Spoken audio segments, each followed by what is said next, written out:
Okay, welcome everyone. Thank you for joining us this afternoon. As part of the University of Wolverhampton's Black History Month programme, we have a very exciting day of events that will take us right through to this evening. We are kicking off our first talk with Jo Diedrick and Jennifer Thomas, who will be sharing their personal stories of Windrush campaigner and activist Paulette Wilson. Your host for this hour is Gavin Rogers, Senior Lecturer in Fine Art. If anyone has any questions, please type them in the Q&A box and we'll go through them at the end of the talk. Welcome all. Over to you, Gavin. Hello, everybody. My name's Gavin Rogers. I'm an artist and lecturer here at the university. I'm really pleased to be joined today by Jennifer and Jo, who hopefully you can see at the top of the screen as well. They're both have been students and are students of the university. And I thought this was a really important thing to do because both Jennifer and Jo had connections to Paulette Wilson and the history surrounding Windrush, and they are strong political sort of campaigners and ambassadors and voices within their communities. And I wanted to give them a platform to kind of talk quite openly and honestly about Paulette as a wonderful human being. And I think so often we hear a lot of stories, we read them in the news, you know, they're curated by our journalists and our media, the BBC and the Guardian and all, so forth. And I thought today was a really good opportunity to listen to two people who did get to know her and find out a little bit about their stories and the story of Paulette as well. So to give a bit of background, Paulette was originally from Jamaica, and she moved here as a 10-year-old girl, and then she lived in Telford and has stayed in the UK ever since, and eventually lived in Heath Town where she raised her family. And what happened to Paulette as almost wrongful deportation, it stopped right at the last minute, has happened to many people. These stories are heard, they're unheard, and I think that it's really important that we continue to talk about this because it's not just affecting Paulette and her family, it's affecting many people. And I think we have to raise awareness of this, this amazing story, but also this political cause so that this never happens again. And unfortunately, it probably will. So yeah, that's a little bit about what today's about. I'm going to introduce Jo and Jennifer now. I've got a little bit of text about them, which is artist statements that they've written in the past. So they get to hear a little bit about themselves. You can see Jennifer raising her eyes there. So I'm going to start with Jennifer. So Jennifer was actually the first ever student that I ever taught. So I arrived here in 2015 and she was the first student that I saw on my first day. So Jennifer will always have a place in my heart as being the first student that I ever saw. And we've continued to chat and be involved in projects ever since. So Jennifer is an artist, educator and researcher based in Northwest Birmingham, specialising in print, sculpture and community art making. Her work is themed around political and social change of housing and community provision in Birmingham and the West Midlands over the past 20 years. Jennifer's had an active printmaking practice alongside her role as an art educator for children and adults with learning difficulties at Hockley Day Centre. Jennifer is also a community researcher for the University of Birmingham, where she's gathering information about arts and cultural provision in the Ladywood area in Birmingham. She believes that arts within the context of sustainability, health, well-being, and is currently researching around the models that support artists and art venues. She's recently been commissioned by Civic Square and Truman Tower Ballroom to make some prints and run some workshops.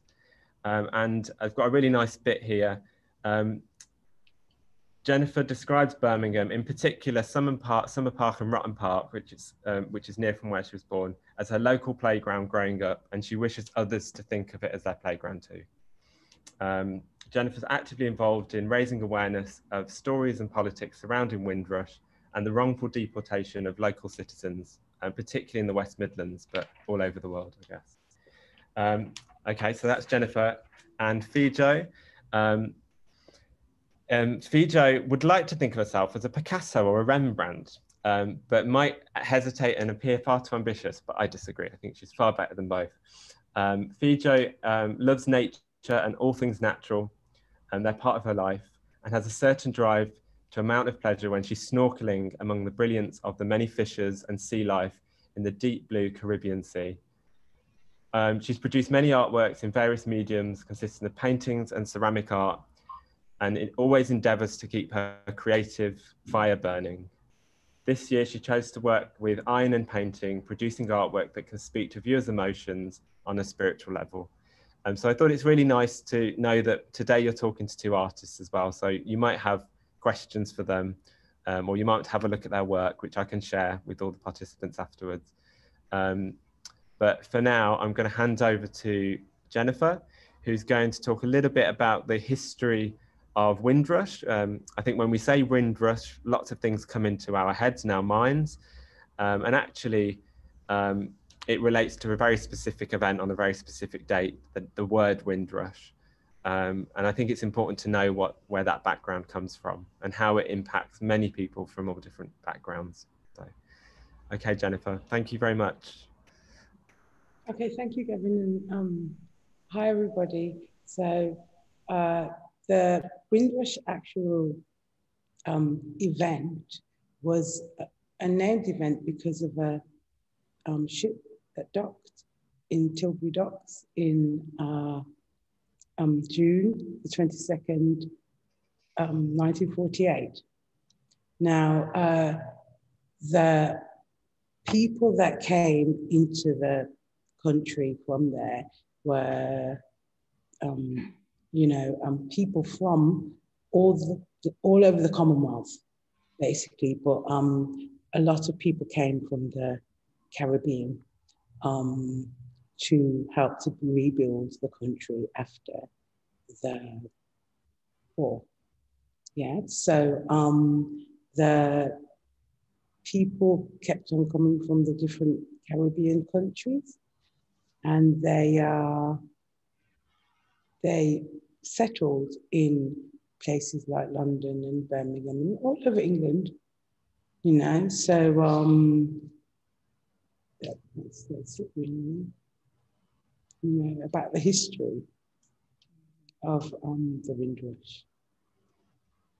And then they sent for their children to come over to England. Paulette was one of those children. Yeah, so I'll pass you over to Fee. Thanks, Jennifer, for that intro. I'd like to tell you a few words about my friend Paulette.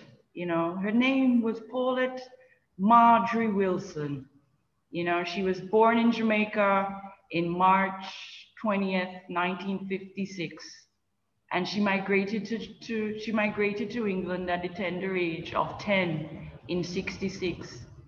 She came to live with her grandparents and other family members in Telford. You know, I remember her telling me about her first memory, how cold it was when she landed here in the UK, and how she thought that a row of terrace houses was actually just one house, you know. So it was a big shock to her, and I understood this, you know, coming from the Caribbean myself. I understood, you know, the shock of you know, the cultural shock, the environmental effect that it has on you as well, you know. Paulette settled in the UK. She went to school, you know, of which she excelled in catering, you know. Paulette also settled in Heath Town. I mean, she traveled quite, you know, around the country. She grew up in Telford. She lived in London for a time. But I think she settled mostly in Heath Town, in Wolverhampton, where I met her 11 years ago. You know, Heath Town is a vibrant community, and Paulette was an activist at the heart of the community, never afraid to speak up and speak out for what she believed, you know. I remember hearing stories about Paulette. I think must have been back in the 80s, before I moved into Heath Town. And I believe it was at that time, there was quite a lot of action happening in Heath Town, where the place was actually nicknamed Fire Town because of all of the fires and the police and the fire trucks and everything that would be a constant presence in the community. And there is a story of Paulette actually being on news. I can't remember if it was ITV or BBC, you know, speaking up for our community, speaking up for our people, speaking up of the injustices that they were experiencing from the police force, you know. So I can always remember that this little woman, because she was a small woman, but in Jamaica we have this saying, little but with talawa, you know, meaning you're small but you're strong and bold and large in stature, you know. So I always remember her as this. Paulette was affectionately known to myself and the community as Mama P. You know, she was a proud Rastafarian woman. Yeah, 2 days were special to myself and Mama P. You know, she would call and come and get me to celebrate the birthday of the Rastafarian King and Lord Haile Selassie I, the first, the conquering lion of the tribe of Judah, the King of Ethiopia, which is on the 23rd of July, and the Jamaica Independence Day, which is on the 6th of August, right? Ironically enough, Mama P sadly passed away, you know, on the 23rd of July, on her king's birthday, you know, though the sadness filled the place that day. You know, I mean, the people in the community, we all gathered together. We were all at her home that day. But there was a certain peace within my heart to know that Mama P was now resting in Zion, happy. You know, I will always remember her representation by wearing Rastafarian colors of red, green, and gold, you know, as a daily liberty. You know, this is something she wore every day, whether she was going to the store, whether she was going to do community voluntary work, wherever she was doing, she would always have on her red head wrap and her attire. And she might even have her king, His Majesty's picture on her clothes at times when she was around.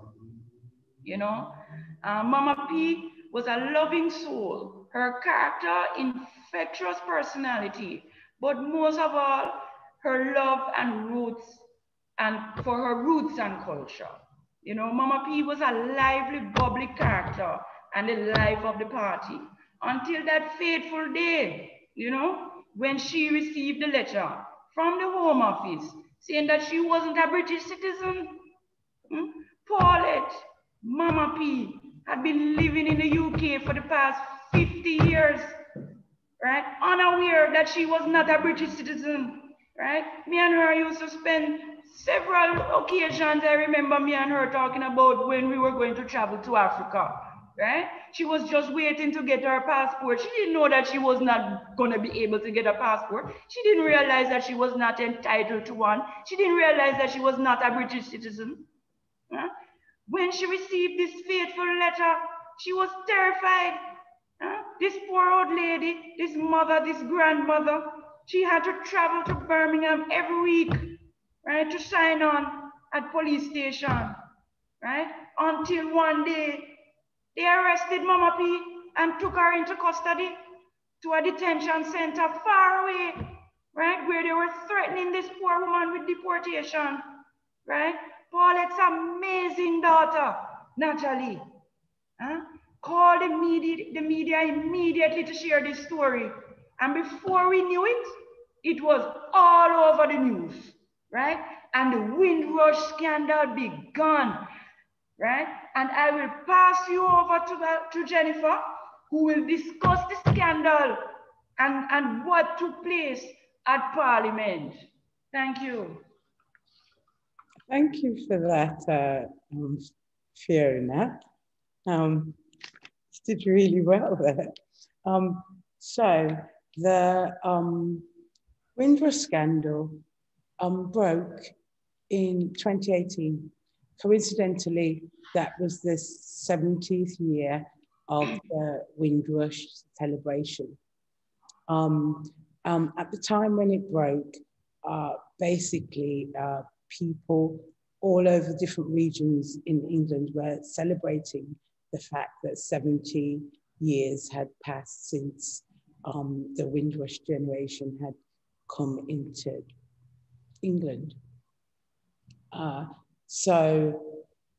But during the course of my research, basically a lot of people received that same letter that Paulette received. A lot of people had to, give up their identity as people because of this letter that basically put into question their, status in England, and they had to stop working, stop, getting the ability to have housing, have some of them were left homeless, and all because their status was put into question. Everybody that I spoke to about the situation came into the country from as children. So from 2 years old up to 14, but if you came into England before 1973 as a child, you are part of the Windrush generation, and you are entitled to their citizenship. It was a bit like nerve-wracking for me to find out that people did not know this, So some people for years were in hiding, in isolation, no access to any, government help after living here for 40, 50 years. Letter was sent out, and then the people were asked to prove their status, but how many years of status can you as a person find? Can you find information when you was 2 years old? Because the people came into the country on their parents' passports, which was just standard policy. The immigration policy changed over the years to the point where in 2014 to 2016, the hostile environment kind of heightened it. But I've, during the course of my research, I've found people that got the letter from 2000 and, so I've had 8 years worth of deciding, that people that have been, had problems since 2003. So it's a long standing thing. And it's all because the immigration policy didn't actually fit, fit the people. Yeah, there are people that came into the country that went on holiday and were not allowed to come back into the country, so were deported or sent back to where? To somewhere that they didn't know, that they hadn't been to, and how do you do that? So Yeah, I'm aware of the time, so I won't go on. But I'll pass you back to. Because of Paulette, you didn't talk about Patrick as well. Yes, Patrick Van. Thank you, Heath. Patrick put up a petition to Parliament in 2018, and he Because of Paulette Wilson. Yeah, and he got enough signatures for it to be highlighted, you know, and because of Paulette Wilson, it came to light that all these things had been happening, you know. Paulette Wilson kind of stood on the front line of to show people that there was, you know, help out there. And also funded the Paulette Windrush Foundation. Yes, yes. Which will be helping people in the future, you know, to settle their immigration matters. Yes, because there are still... That's in place permanently. Yes, because basically if you came here before 1973, it's an automatic, like, I'm not sure why people don't actually, you know, I don't understand why, you know, there isn't a big advertising thing to say that. And yeah, so yeah, I'll pass you over to Gavin. Gavin. Hello, thanks, Jennifer. Yeah, I think just a couple of just sort of thoughts that have come from that is how we've heard some of these stories, but also many we probably haven't heard as well, and this happens all the time to people all over the country, and to describe immigrants as and creating a hostile environment, just the very word hostile just sounds really inhumane and awful. And why I can't even stand the thought that I have a government that uses the word hostile in relation to people's lives to start off with. There was actually a great article by Galdem, who are a group of activists online and writers. I was going to read a little bit of it. With the ultimate death of Windrush campaigner Paulette Wilson, who passed away in her sleep last Thursday, this is written a few months ago, there is still a stirring reminder that the heartbreak and stress in the Black community still roam freely, waiting to strike the most vulnerable. And when we say vulnerable as well, we also have to think that for the average person, buying a passport for £80, you know, for your whole family, if there's 6 of you, that's 80 times 6.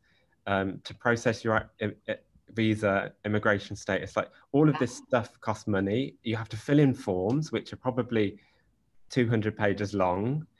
In the meantime, you're being denied potentially your benefits. You might have lost your job, because remember, these letters that were sent out weren't just sent to individuals, but they were sent to employers.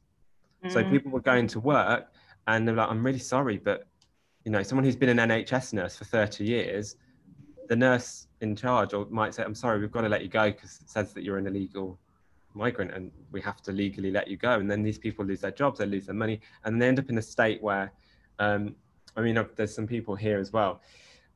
Paulette was not the first casualty of the Windrush Scandal, and almost certainly will not be the last. Deaths from broken hearts are now part of the Windrush narrative. When Dexter Bristol died of acute heart failure at age 57 in 2018, poet and activist Benjamin Zephaniah said, we all know he died of a broken heart. And Jamaican-born Sarah O'Connor also died in 2018, age 57. You might know these names as well. On the verge of bankruptcy after fighting the Home Office for her immigration status for over a year. She'd lived in the UK legally for 51 years, and the stress of it made her ill. And she said that every time she heard the doorbell go, she would tremble, like with fear. I would say the same thing happened to Paulette as well. The stress caused by the whole scandal and the situation, slowly took her life away. Yeah, but it's kind of like how one of the people that I interviewed for about the scandal, she said that she had been hiding in her kitchen or or for 8 years, thinking every time that the person that was at the door was immigration coming to take her away. Immigration afterwards, of course, it's very stressful. Yeah, so it's kind of like there should be wellness or some form of a mental right for all the stress. Some type of counseling for the stress. Because it's a very, very stressful situation. And as we've seen, quite a few people have died because of, because if your country that you love denies you, then it breaks you. It breaks you. So you're broken, how do you come back from that? How do you, that even though with Paulette, she was very, very lively, very happy, very, but for all those years, it paid its toll, on her emotional state. For all that she had been through. And there are people that have been sent to deportation centers, not only young people, because the general age of the people are, say, from 1970s. So they're older people that have worked, have contributed, have had houses, had jobs, had, So yeah, it is a scandal, And I think to suddenly change the rules and change the, if you say to someone, you can stay now, and then suddenly they can't. And I think there's a couple of things here. There's the personal stories. So the personal stories are devastating. They have broken people's hearts. They've broken families around the broken hearts. They've also made communities distrust the government even more than they probably already did, which creates just this feeling of anger, frustration. I guess it also unites as well, because people come together through hardship sometimes. But and then there's this national kind of angle which you could take, which is that people came after the war to rebuild this country. Surely, like, they don't just have a right to remain, but they have a right to be worshipped, these people. Like, they helped rebuild a country after the war. Right. And that wasn't, that was country people from the West Indies, the Caribbean, from India. The Commonwealth. Yeah, and there was one, I was reading one story about one of the Windrush ships stopped off at Mexico on the way to pick up Polish soldiers, and there was 60 of them. So even like there's a generation of young Polish men that fought against the Nazis, during the war, whatever, but they fought for the UK, and then they arrived, and even those could have been subject to this terrible scandal. Like it's just wrong, isn't it? And I just thinking, like, what can we learn from this, I guess? But one, it should never have happened. Two, we have to look after the people that it has happened to. Three, we have to look after the communities that it has happened to. I was talking to Jennifer about this the other day, but arriving on a ship in 1948 as a Black Jamaican person and being in a white community that didn't want you there, ultimately, when you arrived, it was not easy to settle. So to then go through all of that and then be kicked in the face, quite literally, by a letter through your door, and which is supported by the UK government, is atrocious. Like it's despicable. And I just fear that it might happen again. You know, even my partner's from the EU, from Bulgaria, and the day that the result on Brexit was announced, and he knew that 52% of the country kind of didn't want him to be there, is how he saw it. He started getting ill, and he hasn't been the same since. Now, I don't know, he has a right to remain, which is on an app, on a phone, on a government app. But, you know, who knows that, is that an actual piece of evidence? Like the fear is that in 3 years' time, someone else might have to leave because the government moved these goalposts.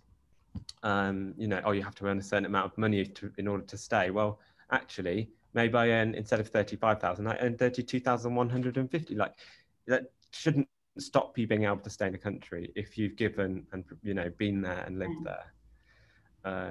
Sorry, I went on a bit of a rant there, but I don't know if you want to add anything else to that, the policy that the hostile environment policy, the policy from 2016 still stands. So as the policy stands, it could still happen, you know, because I think it's going to need a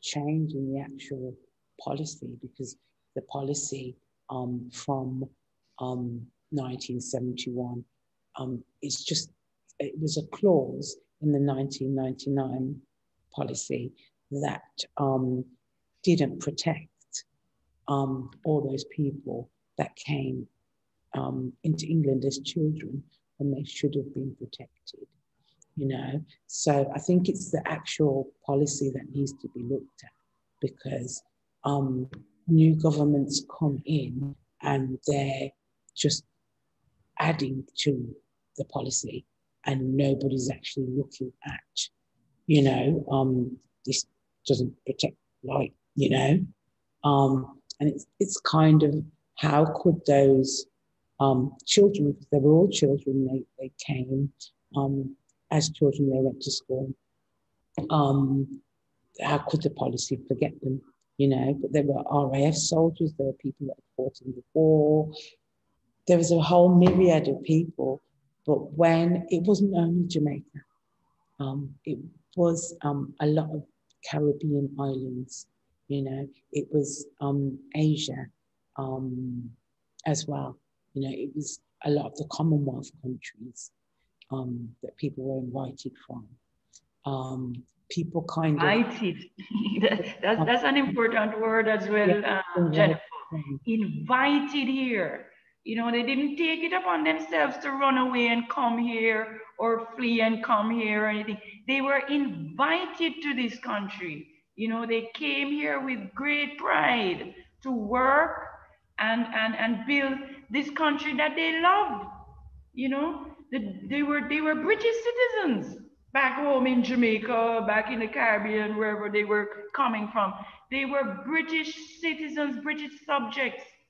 And they were honored to come to work to rebuild the country after the war. They had no idea that when they were going to land foot in this country, that all doors would have been shut in their faces, you know, and that they were not wanted by the people in the country. They had no idea. They thought they were going to come here to open arms. You know, so I like that point, Jennifer, invited. So one thing just to say to our participants that are tuned in today, if you've got any questions, by the way, if you pop them in the Q&A box or the chat box or however they come through, we can pick them up as well. I did have two questions for Fijo and Jennifer. So the first one, and maybe we'll just do one at a time and then we'll go to the next one. The first one is, how has the stories of Windrush and the scandal and the things that surround it, because I kind of think that it's a much bigger thing than just Windrush Scandal or Windrush this, and because it's a historical and future and present, it's much bigger than that. How has it affected you personally? And maybe talk a little bit about that, and maybe what you are currently doing to process that in some way. Shall I go first, Ree? Or Yeah, Jennifer first. Yeah, okay. So with me, kind of finding out that like my parents are from the Windrush generation. My father and my mother came here to my mother as a nurse and my father as a carpenter. They came here to help to build the country.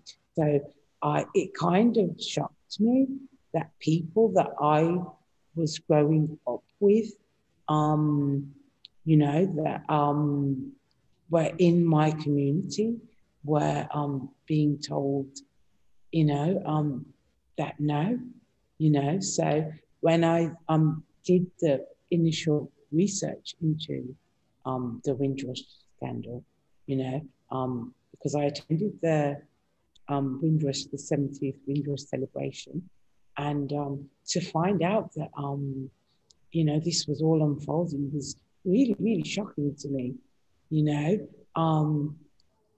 because I had a lovely childhood, you know, and to think that other people didn't have this, you know.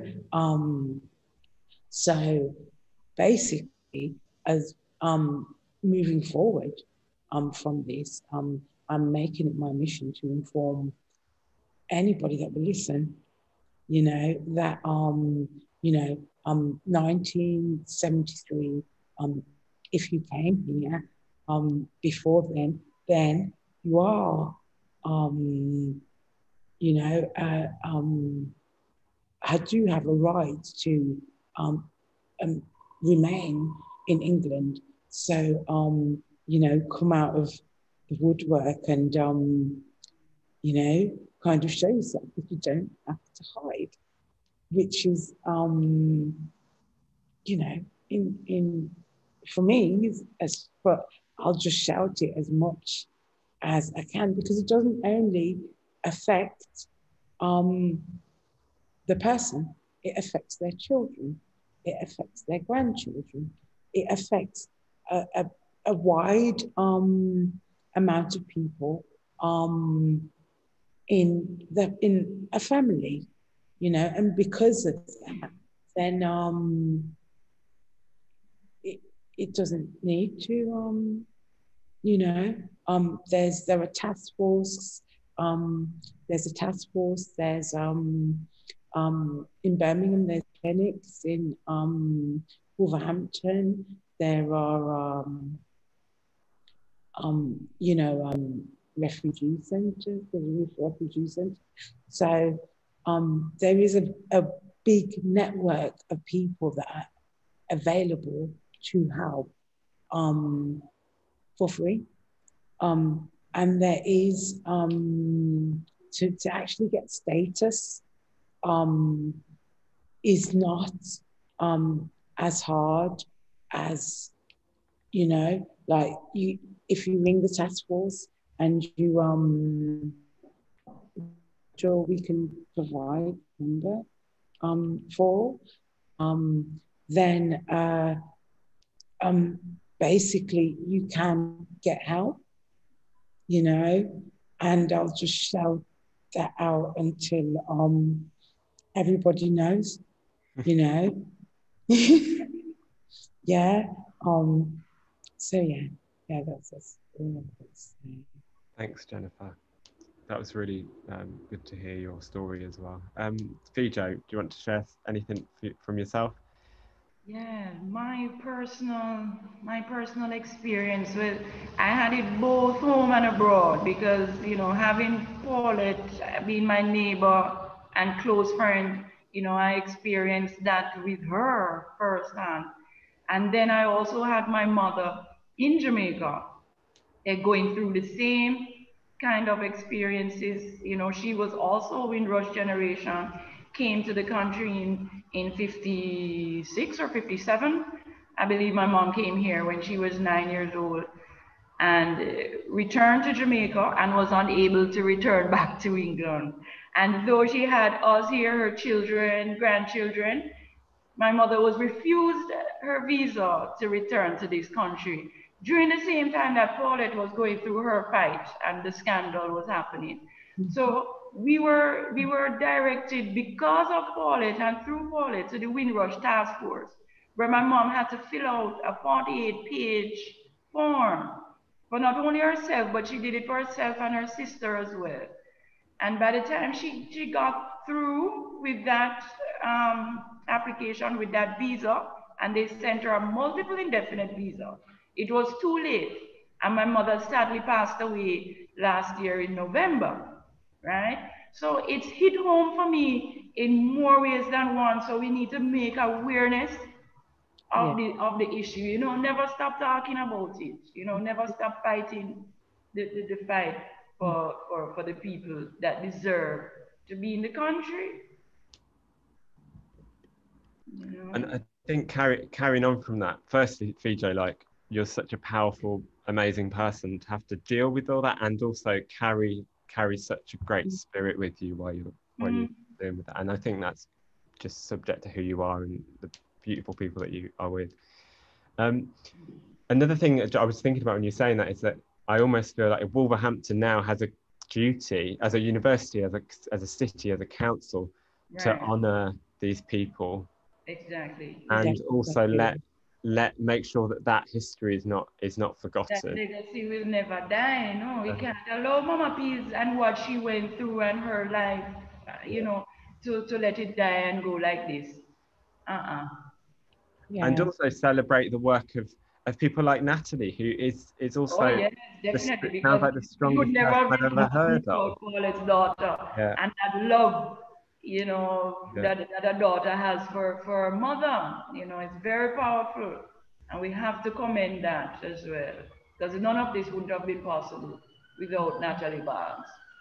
And I think so often we, the way that we commemorate and celebrate things, particularly, I mean, I'm talking from the art world point of view here, but it's often about all the prestigious opening of buildings and factories and the industrial and these sorts of things. But I think it's really important that we also recognize people's struggle, people's joy, people's happiness, people's fighting, social ambassadors, campaigners. You know, people that were put the founding stone in community buildings are just as important as those that put the founding stone in a great civic building.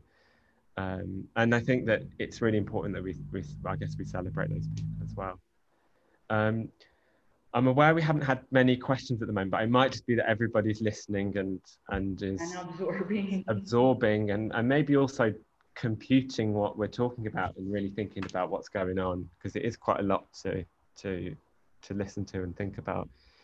The second question that I had is, and I think you've probably already answered it a little bit today, but if there's one message that you could leave with our audience, we don't know who they are necessarily, we know that they're there, but we can't see their faces. If you could leave one thought with them today, what would it be? And I might try and answer that as well, but I'll let you two do it first. So Fijo, maybe first this time. I think we probably answered it already, but I would say, you know, to keep the legacy, keep the memory of these great people alive, you know, do not let their death go in vain. And we are to just continue these talks, continue whatever we can to keep the memory and to keep the legacy alive. You know, that's all I would say. Yeah. And I would say basically that the legacy that the people from the Windrush generation have left, you know, it's in the buildings, it's in the you know, it's in the hospitals, it's in the, you know, it's all around us, you know. So we need to record that legacy, you know, and we need to, because me as an artist, as a researcher, I've, you know, studied it as an artist. I kind of want to replicate it, but we need that body of photographs, of arts, of, you know, that archive that we can look back at, you know, because if you think about, you know, the art world, it's kind of like now is the time to document your area around you, you know, and that whole, as a Black artist, it needs to be, you know, recorded. Yeah. Yeah, I think that's a brilliant point. I think something that I would probably add to that is probably a bit of what you were both saying, is that we're all human beings, and we should all be confident that we can come together and work through these things collectively. I think so very often these things affect people and they want to keep it into themselves. And I totally understand that, because you have to remember these people, particularly those affected by Windrush, are also really proud people. And some people might have had that letter and hid it in the cupboard. Like, I can't let anyone know about this, you know, because it's a scary thing to have to come. But actually, it's just, if I can leave the message that it's okay to share things with people and collectively help each other to ensure that this doesn't happen again. And if it does, we squash it and we fight it and we get it sorted as soon as possible, so that it cannot affect people's lives the way that it has. We have started to get a few questions coming in. So I'll read the questions and we can have a go at answering them together, I think. So this is a question from Emily Gloss. Would it be possible to commend the Windrush generation by way of collective art piece, be it a sculpture, painting, or monthly conversation, continuing by highlighting the legacy that's been left? My gut reaction is certainly yes, we have to do stuff. I think we're going to put all our minds together. There's also a crowdfunder that's going, was for a memorial for Paulette, which you might have seen. I can share links by Claire at the end. You can send them out, hopefully. Do you want to add anything to that, Jennifer? Because Paulette was she was small. Yeah, she was a small little compact lady, but she was very, very big in the community. Everybody knew her, and everybody, you know, she stood up, and because of Paulette, the media and the story broke to say that, you know, so she should be commemorated as, you know, as she was a great person from Wolverhampton. She was. I can see Fijo's t-shirt here as well. Yeah. She's doing a commemoration now for it. Did you want to add anything, Fijo? If not, I can just let me know. Like, just agree. I guess you're agreeing. So,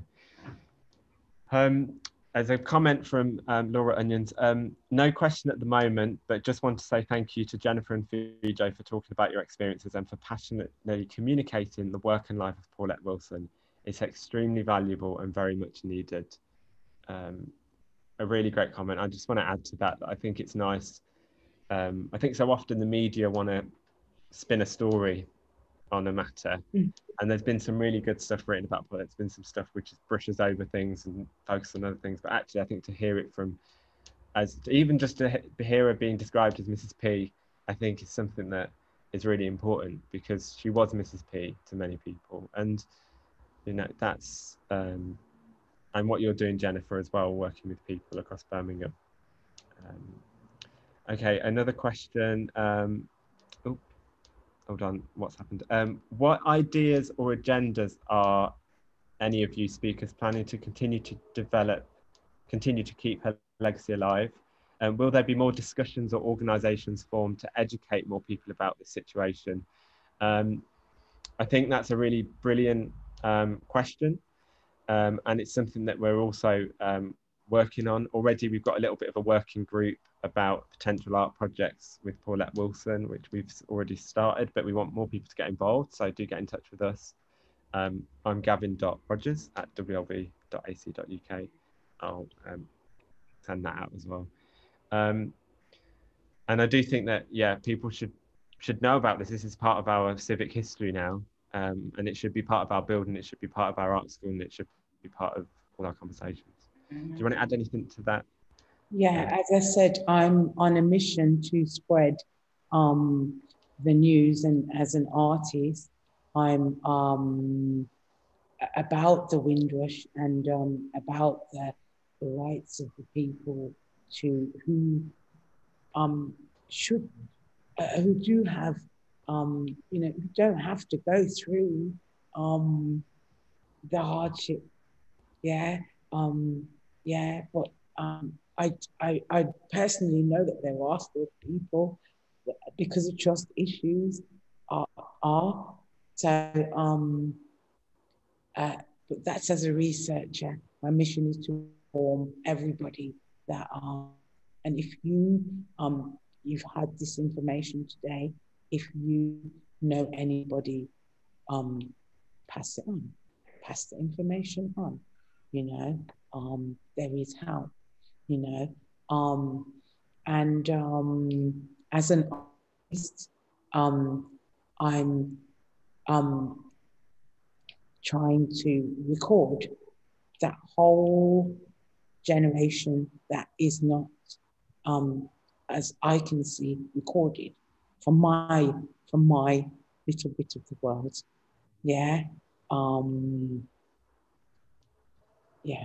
That's it. Fee? Yes. Okay. Yeah. Okay. And then we have a comment from Blair H here as well. I think it's a really good comment.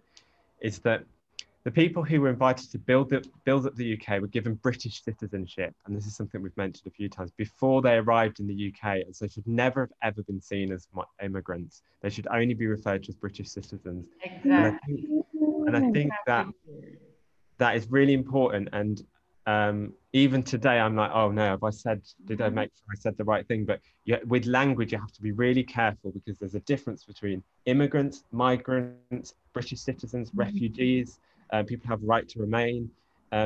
All these things have to be, people need to know what they are. And the problem is I believe the majority of people don't know what they are. So the moment they see someone who speaks a different language or something like that, they immediately think they're illegal immigrants, because that's the language that comes across in some of the newspapers. And actually, as Blair's saying here, these people, before they even came into the country, were British citizens, or they were given British citizenship, if that makes sense. Jamaica, the Queen was the head of state. Yeah. Sorry, it's Jennifer. Carry on. Up until the 6th of August, 1962. So Jamaica got its independence then. So anybody that came into England before that date had a British passport.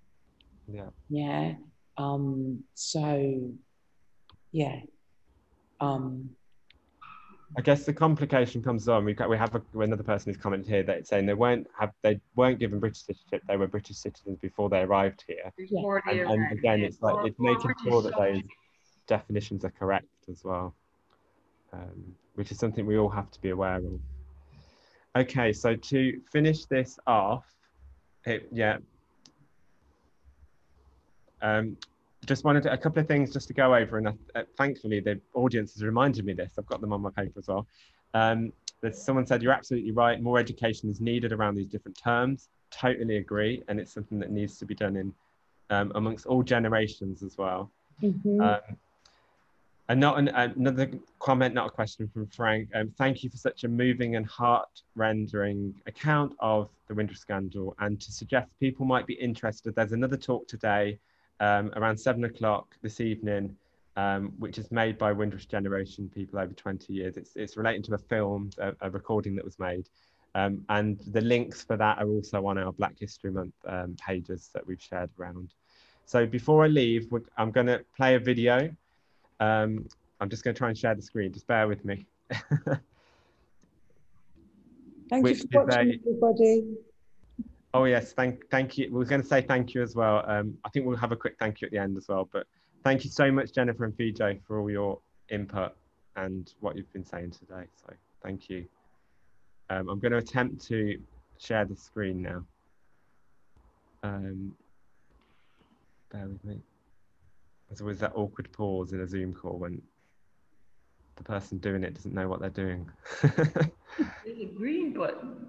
Okay, share screen, audio, Google Chrome.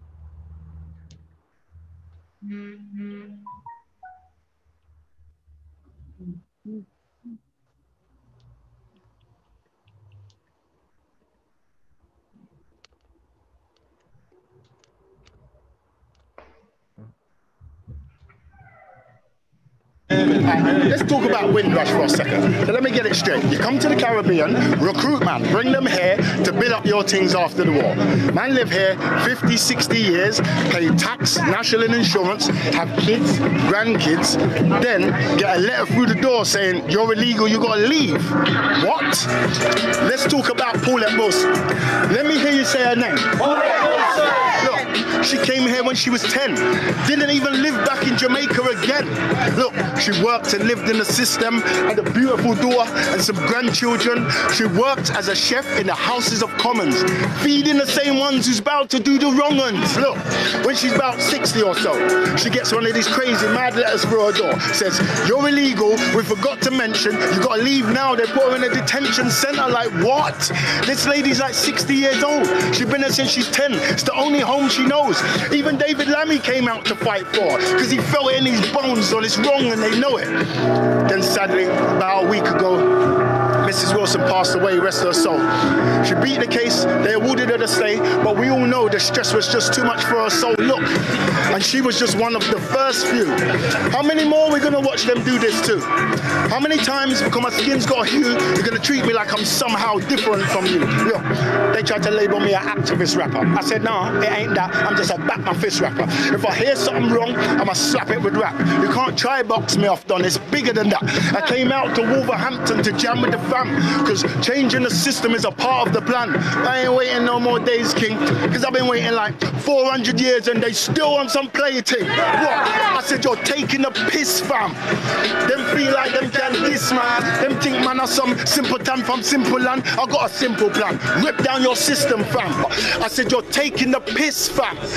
Them feel like them can diss, man. Them think, man, are some simpleton from simple land. I got a simple plan. Burn down your system, fam.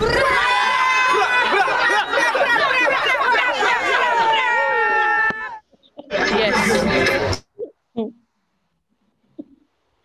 Okay, I feel like that kind of says it all to some extent, but I know Fijo features in that as well. I don't know if you saw in the video briefly. I'm going to hand over to Claire now, I think, who's going to close off the session. Okay, thank you everybody. Thanks, Gavin. Thanks so much both to Fijo and Jennifer for sharing such emotional stories. I got really emotional there behind the scenes. And as Fijo said, we must continue to hear these stories and to pass them on. Gavin, thank you for hosting. Great, as always. And as Frank said, mentioned earlier in the comments, we do have a talk later at 7:30 p.m. about the Windrush interviews that are currently on display at Wolverhampton Art Gallery until 20th of December. So if you haven't registered for that talk, please do so through Eventbrite. I also wanted to mention that this talk will be uploaded to the university's YouTube channel over the next few days. So please keep an eye out for that. Our next talk is coming up at 3 p.m. with Dr. Max Stewart in conversation with glass and ceramic artist Chris Day. This and our other events, again, can be booked through Eventbrite, so check them out. Thanks for watching. See you all soon. Bye. Bye. Bye. Bye.